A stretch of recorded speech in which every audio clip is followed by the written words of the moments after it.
Hey, what's up, everyone? I'm Sade. Thank y'all so much for joining me for our astrology talk.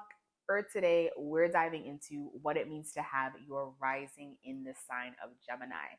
Now, if you have not seen any of my videos on what your sun sign means, your moon, your rising, or even if understanding what the sign of Gemini is, feel free to check out those videos on my channel, Hidden Alchemy. I have tons of astrology videos up on my site.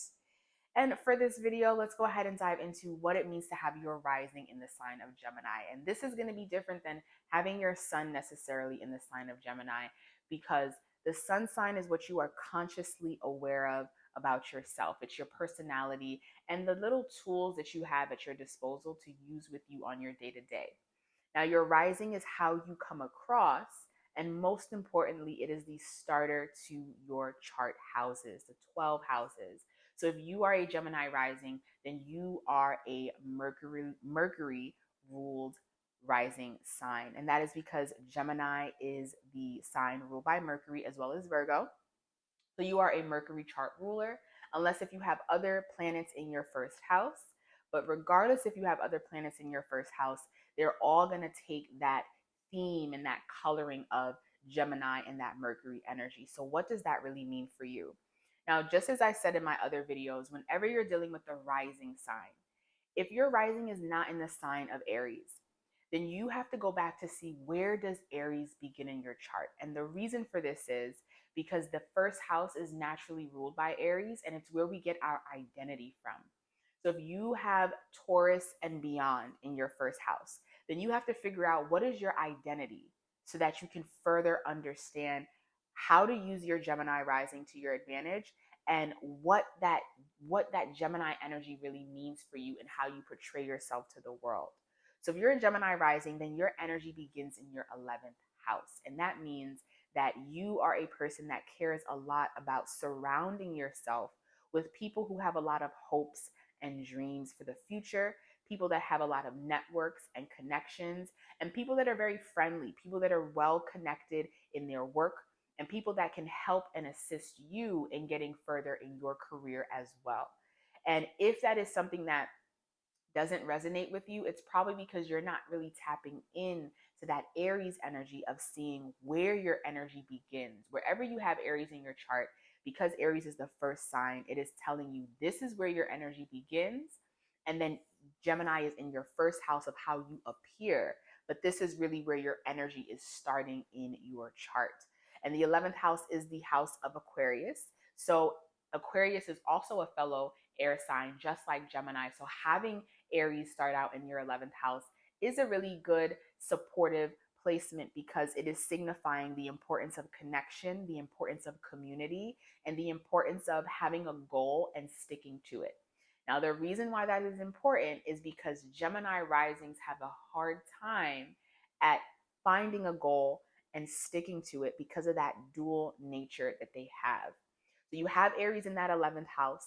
Then right after that, you have Taurus in the 12th house, which means that you are here to learn as a Gemini rising how to cultivate deeper meanings of self-love, how to cultivate deeper acceptance of yourself, feeling good about yourself, taking care of yourself, and learning how to not give yourself, making yourself a martyr for other people in order for you to feel loved and to feel supported. And just feeling okay with being who you are. That Venus energy in the 12th house is something that is hidden from you. And you portray yourself with Mercury, which likes to connect and likes to be of service. But you have to learn with Aries and Taurus coming before you how to be of service to yourself in terms of loving yourself unconditionally and developing deeper spiritual habits that can help to promote more self-love.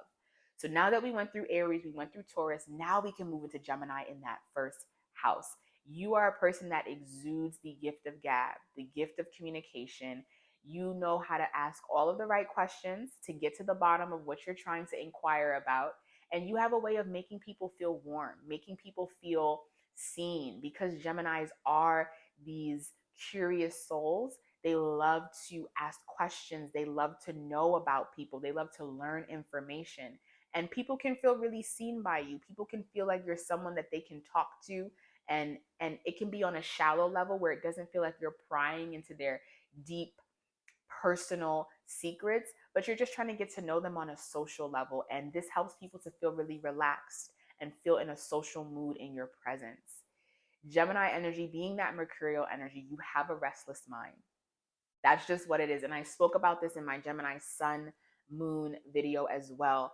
Gemini risings, as well as Virgo risings, have to work on a habit that helps them to calm the mind.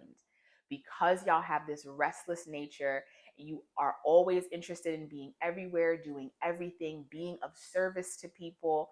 You have to learn how to calm down the mind, bring a little bit more stability so that you can gratefully see the duality of things. This is a beautiful aspect of Gemini, seeing the duality of a situation, but really needing to say, okay, where am I grounded in this situation? How can I bring myself to more stability so that even though I am seeing multiple sides, I can still move from a neutral and sound mind? This is something that y'all are really having to work on in this lifetime as you portray yourself with these Gemini rising energy. Because Gemini risings have this restless mind, their nerves can be a little on edge sometimes. And this is where the meditation practice is really going to help. Even if it's not a meditation practice, something that can exhaust your mind because the mind is constantly moving and the nerves are moving. So, something that is going to be very important for these folks is having a good digestive system. And with Gemini being in your first house, you have Virgo in the fourth house, which Virgo rules digestion, it rules the stomach area and our intestines. And what I get by Gemini rising folks having Virgo in that fourth house, and the reason that this is important is because the first house sets the tone for your foundational houses. So the first, fourth, seventh, and 10th are your foundational houses. So when you have Gemini in the first house, it being a mutable sign, you're going to have mutable signs in the rest of your foundational houses, which I'm going to go through and break down here. So, what I get by a person having Virgo in the fourth house, you could have had a critical parent. There could have been a lot of criticism in the home. There could have been a lot of service in the home. Virgo rules being of service, putting other people before yourself in the home. You could have felt like you weren't really seen in the home. And that's why I say with Gemini risings, you have to work on that self love for yourself. You have to work on cultivating that self love within yourself and not feeling like you have to be a martyr in order to feel seen, loved, appreciated, and respected. Now, also with Virgo being in this fourth house, there could have been a relationship with the parent that might have focused a lot more on what you can bring and what you can do.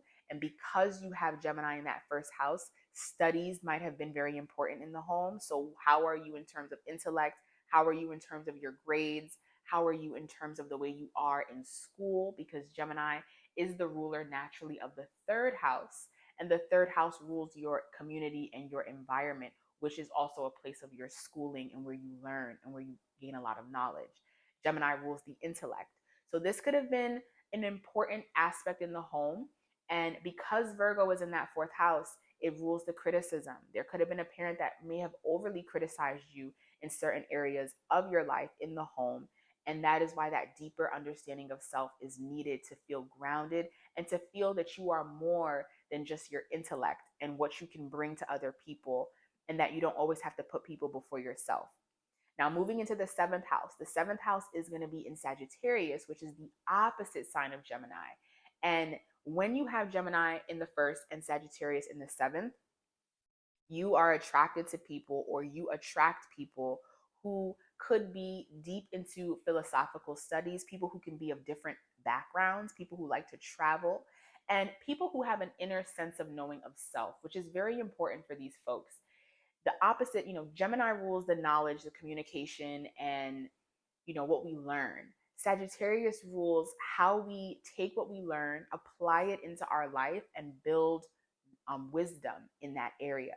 So when you have Sagittarius in that seventh house, you can attract people who have a deeper understanding of self, a deeper understanding of the way that they want to move in the world. Not saying that they're perfect, not saying that they're your guru, but they can really inspire you because Sagittarius also rules inspiration. They can really inspire you to lead more with what is true for you and that fire energy of moving from your passions, feeling a little bit more confident and more optimistic in what you have to offer. The seventh house is also how we are balanced. So if you are moving more from that Gemini aspect, then you're going to get someone with more Sagittarian energy to bring you that balance, and vice versa. If you're moving from that Sagittarius aspect, then you're going to get someone with that more Gemini nature of duality that can help you to find more creative expression as well as more grounding in how you want to communicate and express yourself. Now, let's move to the 10th house. This is where you have Pisces. So you have Gemini in the first, we had Virgo in the fourth, Sagittarius in the seventh, Pisces in the 10th. And this is where it gets very complicated. And this is why understanding where Aries begins for you is very important, because the 10th house is the house of career. It's the natural Capricorn house, Saturn. And with Pisces here, Pisces being mutable, boundless, these folks can have a very hard time figuring out what their place is in the world and what they want to do. But whatever they choose, it has to be something that is of meaning, and it has to be something that allows them to connect to a broader aspect of humanity. These are folks who really care and put their heart into the work that they do, but because their foundational houses are ruled by mutable signs, it's very hard for them to feel grounded in one specific aspect. They can have interest in many different things, and they might want to learn different things. And with this Pisces aspect in the 10th house, this is a spiritual aspect. So these are people who might want to go into Reiki. Gemini rules the hands. So it wouldn't be a bad idea to go into forms of Reiki or forms of massage therapy or forms of being a therapist or a healer to people. But it's the sticking to the task and sticking to the job that's going to be very hard for these folks, because Pisces is whimsical, it's boundless. Pisces has a lot of ideas, but no push through. And that's why when you tap into Aries being in that 11th house, you have to surround yourself with people who are go getters in their career, people who are staples in their career. 11th house also rules fame as well as the 10th house. So people who are very well known for what they do. Because when you surround yourself with those folks, it's going to inspire you and give you that energy of, okay, I want to move in this way. I want to showcase myself this way in my career. This is how I can be consistent, and this is how I can use the people around me to help maneuver me to different places and aspects for the sake of my career. And not only just for the sake of your career, but 10th house is really your duties and responsibilities to others. And with having Pisces in this house, this is a very self-sacrificing energy of feeling that your duty is here to sacrifice yourself for others. And that's why understanding, Taurus in that 12th house, how to develop better self-love for yourself, how to develop more of an understanding of, okay, I'm enough just by me being where I am and who I am, and I don't need to sacrifice myself to be loved and to be appreciated by other people. So really working with that Aries energy in the 11th house can help to boost the 10th house being in Pisces, of you being this guide for others, because Pisces is really that energy that can cultivate a lot of space for people, hold a lot of space for people to grow and to heal and to feel nourished and loved. But first, Gemini rising, you have to cultivate that within yourself and know that all of your intelligence, because you are an air rising placement, is so needed and so appreciated in the world. Gemini risings are charming. They are the talkative, charismatic folks of the zodiac. They know how to connect and gather so many people around them. And because they're so intellectual, they have no trouble attracting other people who are also intellectual and wise as well. Because the first house rules your appearance, the beautiful thing about having Gemini in the first house, these folks always appear youthful. Let me take always out because that could be a little dramatic, but these folks have a luck to them of appearing youthful and to always having that youthful spirit, which as you get older, a lot of people are going to be attracted to that youthful spirit, that youthful look, because it gives them that drive of wanting to learn, wanting to grow, wanting to be better, wanting to have that childlike playfulness that we all really yearn for as we get older and have more responsibilities in our life and our day to day. Lastly, what I will say about Gemini rising, nothing gets past these folks. These folks are so observant. They see everything that's going on around them. They are constantly paying attention. That's why If you ever have a conversation with someone that has strong Gemini placements, you'll probably notice that their eyes are wandering, they're looking around, they're moving because they are just naturally observant of their environment. Every tiny detail they're feeling, they're seeing, and that's their gift. That's such a beautiful aspect to have, just being observant and seeing the things that other people might not see, and being able to understand a system that others might get a little caught up in because you are seeing the details of what is going on and what is happening. But otherwise than that, beautiful, beautiful placements having a Gemini rising. All risings are beautiful. Just some things to work on: meditating more, calming down the mind, working on self acceptance, and surrounding yourself with people that can really inspire you to live and move from your highest potential. All right, y'all, that's all I have for Gemini rising. Let me know if this resonates, if it connects. Leave a comment, like, subscribe, and I will see you for our next video.